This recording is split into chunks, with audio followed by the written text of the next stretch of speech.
Don't worry, maayos din ang lahat. Nakita mo na ba yung isang post na everything will be okay in the end. If it's not okay, it's not yet the end. Kung makakausap ka ng mga taong successful, ang magiging highlight ng mga kwento nila ay yung mga parts na kung saan talagang nahirapan, talagang totoong nahirapan sila. Lahat ng detalye ay natatandaan nila. Kahit ang mga taong tumulong sa kanila along the way, mga taong pinadala ng Diyos para sila suportahan at tulungan, mga taong naniwala sa kanila at hindi na kailangan pa ng maraming paliwanagan at hindi na kailangan ng mahabang usapan. Mga taong ginamit ng Diyos, pinili ng Diyos dahil nakaalalay naman talaga siya sa lahat ng stages ng buhay natin. Alam na alam niya ang lahat ng nangyayari sa atin. Bawat problema na kinakaharap natin. Alam niyang nahihirapan tayo.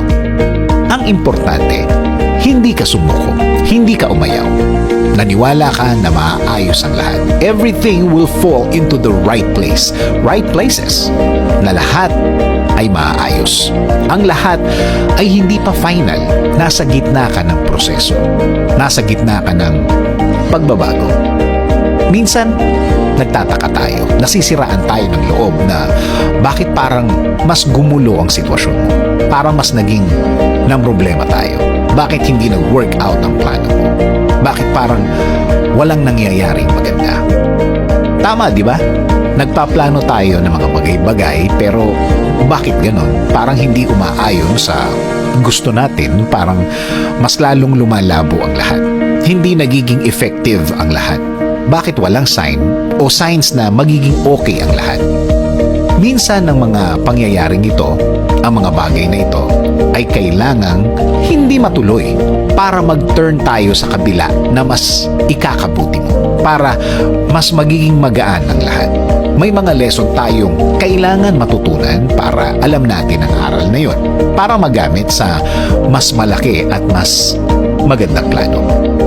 Kapag may planong hindi natuloy, kapag may gustong hindi nakuha, keep faithful.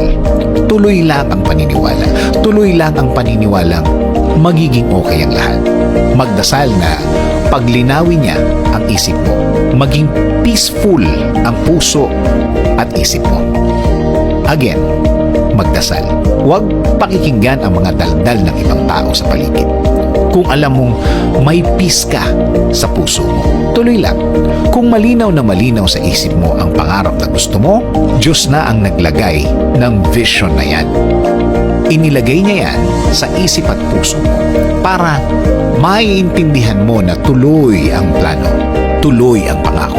Lahat naman ng nakakabuti, lahat ng makakabuti, alam niya, nasa plano niya. Since siya ang naglagay ng passion na yan sa'yo, it will come to pass. Kapag siya nangako, siya ang nagplano, matutuloy at matutuloy ang lahat.